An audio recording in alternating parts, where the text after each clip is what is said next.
Hey, so we all make mistakes, but owning up to them is the right thing to do. You know Degree Cool Rush deodorant? Well, last year they changed the formula and it did not go over well with their fans. Degree's whole thing is it turns up the sweat and odor protection when you turn up the effort. And good thing it does because Cool Rush fans really turned up the effort to bring back the original formula. One guy even started an online petition. And Degree listened. They admitted they effed up. And they are bringing the original Cool Rush set back. And it's exactly how you remembered it. Cool, crisp, and fresh. It's back in Walmart, Target, and other stores now for under $4. There's a reason why it's been the #1 men's antiperspirant for the last decade. It's the same reason why people were not happy when it changed. So if you never tried it, it might be a good time to see what the fuss is about. Head to your local Walmart or Target to try the OG Degree Cool Rush for yourself. Wake that ass up. In the morning. The Breakfast Club. We are the Breakfast Club. Let's get in some front page news. The Cleveland Cavaliers have been eliminated from the NBA playoffs. The Pacers beat them last night 114-105. And the Cavaliers were a #1 seed. It's cool. #1 seed, yes. You know, sets the stage for LeBron to go back and play his final year in Cleveland. Maybe get them over the top. Get them back to the Eastern Conference Finals one last time. Next year, you think so? Maybe. I mean, that'd be a good story. Yeah. Good storyline. The Thunder beat the Nuggets last night 112-105. OKC leads that series 3-2. I actually like the fact that the Pacers actually beat them. I think the Knicks have a better chance of beating the Pacers than beating the Cavs. But what's going on, Morgan? Hey, front page news. Somebody got to do it. Let's get to it.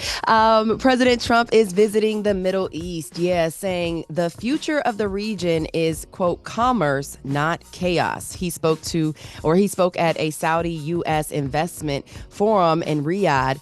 And Trump told the audience that Iran is the greatest threat to the peace in the Middle East. And he also said he's offering the regime a better path forward. Let's take a listen to President Trump's comments from that event.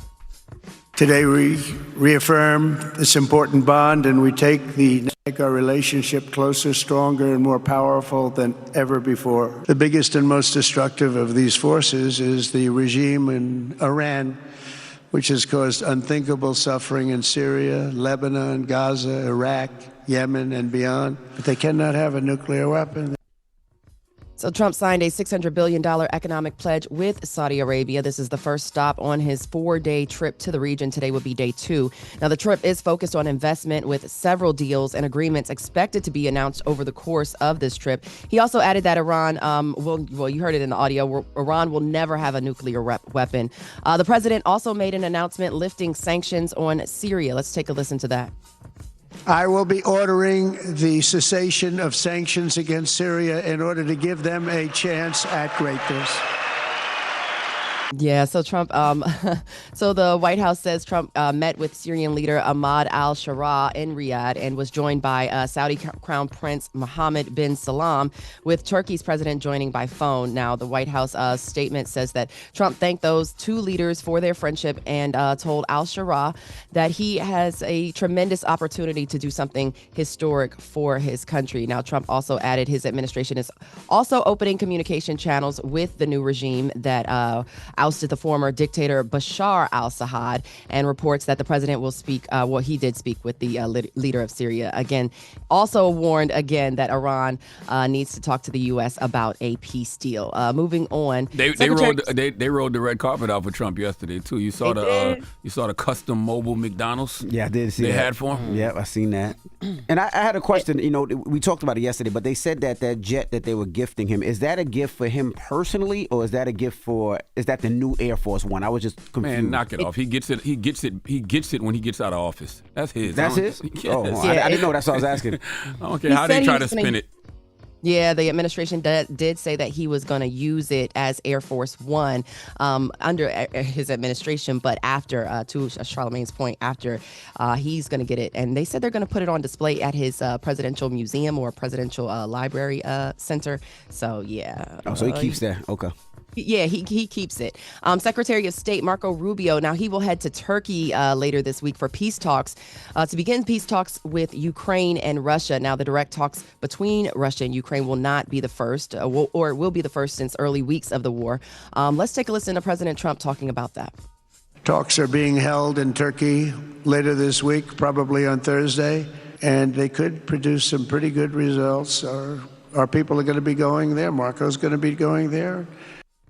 So Ukrainian President Zelensky said he will be available to meet with Russian President Putin, but Putin has not yet said if he was going to travel to Turkey. So we will continue to keep you posted on all of these international stories as they seem to impact the world, and of course, and how they will impact us here on the home front. At 7 a.m., we'll get into that Qatar and that jet and all of that stuff too, because Rand Paul had something to say, and he's the GOP. He's along party lines with Trump, and he doesn't like the fact that Trump is going to be accepting this gift. So we'll get into that at 7. All right. Everybody else, get it off your chest. 800-585-1051. If you need to vent, phone lines are wide open. Again, 800-585-1051. Get it off your chest. It's The Breakfast Club. Good morning. Morning, everybody. It's DJ NV, Jess Hilarious, Charlamagne the Guy. We are The Breakfast Club. Let's get in some front page news. Now, last night, NBA playoffs, the Thunder beat the Nuggets 112-105. Pacers beat the Cavaliers 114-105. Morning, Morgan. Well, good morning. Good morning. Can you hear me? Yes. All right. All right, y'all, let's get back into it. So Democrats aren't the only ones raising concerns about this Qatar jet. So Qatar is offering a $400 million jet to President Trump. GOP Senator Rand Paul, he is along the lines of President Trump. He's from Kentucky. He says Trump has no business accepting a gift of this magnitude. Let's take a listen to his comments. The Constitution in Article 2 talks about the president can't take emoluments or gifts from foreign leaders. And so there is a provision in the Constitution that says you can't do this. I think it's not worth the appearance of impropriety. Whether it's improper or not, I don't think it's worth it. Speaking from the White House on Monday, Trump said turning down a free jumbo jet would be, quote, stupid. Now, Trump will fly to Qatar for a state visit today, and the Arab nation is at the center of this controversy over this offer to give Trump this lavish jet. They're also expected to announce hundreds of billions of dollars in U.S. investments. So Trump is like, I'll take the plane if y'all go ahead and invest in it. But it's unconstitutional. You cannot take the plane. The U.S. Constitution prohibits government officials from accepting gifts from any king, prince, or foreign state. Full stop. So, we got to wrong. Yeah, we got to stop having this conversation like, maybe he can, maybe he can't. No, it's actually just unlawful to do.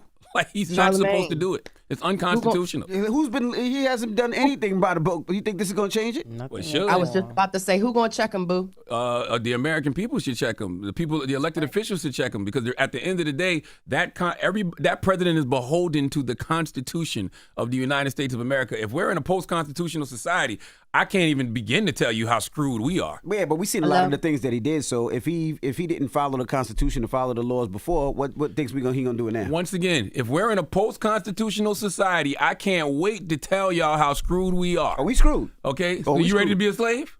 Because if we just saying F the Constitution, you ready to be considered three-fourths of a human again? Nope. No. Well, I never was, but no. Because you said again. But no, I'm not ready. I'm not ready for none of this. And Rand Paul, it's so funny. When I gave Donkey of the Day Monday, it was Republicans who I saw speaking out against this way before Democrats. Laura Loomer, the Nikki Haley's, the Rand Pauls, like they no, this is against the U.S. Constitution. It is. It's not lawful. It prohibits government officials from accepting gifts. It's so plain. So look, the fact that Republicans actually said that it was wrong, could he fire them? Like, could he? I'm sure. He can fire them. These are elected officials. They're elected officials, voted but in. I'm sure he's not It's happy. not that simple. I'm sure he's not happy with them speaking out against them, though. Absolutely, and hopefully they clock that T. Switching gears to immigration, a federal judge in Pennsylvania is now ruling that President Trump can, in fact, use the Alien Enemies Act to deport alleged members of foreign terrorist organizations. This would allow the government to remove members of MS-13 or the Venezuelan gang Tren de Agua, which the administration has designated as a terrorist group. Now, despite this, the judge has said authorities must give immigrants at least 21 days notice before they're deported, which is also also been a long-term argument in regarding this administration and how they've been operating with deportations. 21 days is a lot for them. The ruling conflicts with findings by several other judges who have also ruled that the president does not have the power to use the Alien Enemies Act to remove gang members. So again, to your point, Charlamagne, more stuff that's going to be stuck in the courts trying to figure out what's right, what's right and what's wrong, but it's a matter of clocking that T and making sure that those who are operating in the wrong status are held accountable for that. Yeah. And nearly 24 Democratic states' attorneys generals are suing President Trump over attempts to link some federal grants to immigration enforcement. This includes California Attorney General Rob Bonta, who says the lawsuits seek to stop the Trump administration from withholding transportation, homeland security, and emergency preparedness grants unless states enforce federal immigration laws. Let's take a listen to Attorney General Rob Bonta from California. We're suing President Trump for unlawfully imposing immigration enforcement requirements on billions of dollars in annual U.S. Department of Transportation and U.S. Department of Homeland Security grants. Let's be clear, the president doesn't have the authority to coerce state and local governments into using their resources for immigration enforcement. This is a blatantly illegal attempt to bully states into enacting Trump's inhumane and illogical immigration agenda. So the two lawsuits were filed in a Rhode Island federal court on Tuesday that look to block the Trump administration's efforts to force the states to cooperate with immigration enforcement on a federal level or not receive federal funds. Now, the grants are for things like disaster relief, cybersecurity, and transportation. Now, Bonta says sometimes these lawsuits take time, but in many of the lawsuits filed against the president in the last 16 weeks, success has come quickly.